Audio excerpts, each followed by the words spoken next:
ராம விஜயம் பாகம் 13. அப்போது விரஞ்சி, அதாவது பிரம்மாவின் இன்னொரு பெயர், விகல்பா என்னும் தேவனை அயோத்திக்கு அனுப்பி கைகேயியையும் அயோத்தி மக்களையும் ராமனுக்கு எதிராக திருப்பி விடுமாறு செய்ய பணித்தார்.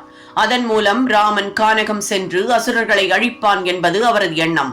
விகல்பா எவ்வளவோ முயற்சித்தும் அவனால் இதை செய்ய இயலவில்லை. ராமன் மீது அளவற்ற அன்பும் மதிப்பும் கொண்ட அயோத்தி மக்களிடம் விகல்பனின் ஜாலம் எடுபடவில்லை. ஆனால் கைகேயிக்கு மிகவும் நம்பிக்கையான மந்திரை என்னும் பணிப்பெண்ணை மட்டும் அவனால் ராமன் பால் வெறுப்பு உண்டாகுமாறு செய்ய முடிந்தது.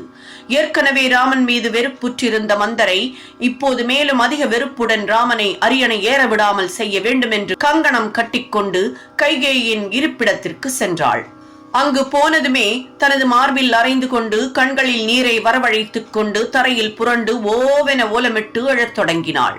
அதைக் கண்டு பதறிய கைகேயி, என்ன காரணமாய் நீ இவ்வாறு அழுகிறாய் என கேட்டாள்.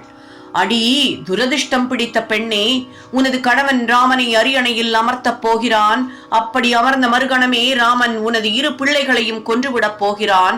இதை தடுக்க வேண்டுமென்றால் உடனே உனது பிள்ளை பரதனுக்கு பட்டாபிஷேகம் செய்யப்பட வேண்டும். அப்போதுதான் நான் மகிழ்வேன் என மந்தரை அழுது புலம்பியபடியே நீலி கண்ணீர் வடித்தாள்.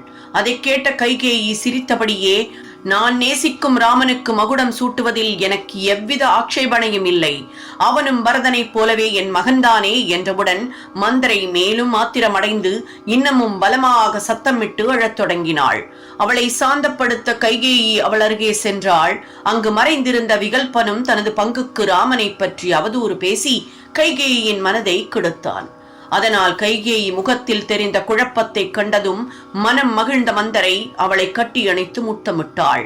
ராமனை அகற்ற இப்போது நான் என்ன செய்ய வேண்டும் என்று சொல்லடி என் பிரியமான மந்தரையே என கைகேயி வசனத்துடன் கேட்டாள். ஏதோ யோசிப்பவளைப் போல முகத்தை வைத்துக் கொண்டு, எது எப்படியானாலும் சரி, ராமனை வெளியே துரத்திவிட்டு பரதனை நாம் அரியணையில் அமர்த்த வேண்டும். அதற்காக உன்னை பார்ப்பதற்கு மன்னர் வரும்போது அசுரர்களுடனான யுத்தத்தின் போது அவர் உனக்களித்த வரங்களை இப்போது தர வேண்டும் என கேள். நீ அப்போது செய்த பேருதவிக்காக நீ என்ன கேட்டாலும் தருகிறேன் என அவர் வாக்களித்தது உனக்கு நினைவிருக்கிறதல்லவா? அதன்படி அசுரர்கள் வாழும் காட்டிற்கு ராமன் 14 ஆண்டுகள் வனவாசம் செல்ல வேண்டும் என்றும் பரதன் நாடாள வேண்டும் என்றும் இப்போது வரம் கேள்.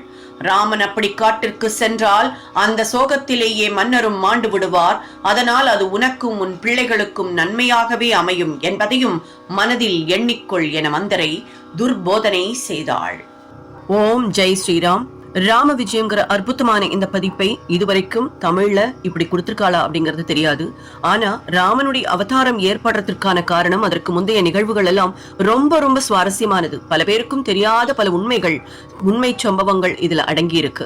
சோ நம்ம எல்லாருக்கும் இது தெரியணும். பல புராண கதாபாத்திரங்களின் தத்ரூப குணாதிசயங்களை இதுல வர்ணிச்சிருக்கிறது ரொம்ப அபூர்வமா இருக்கு.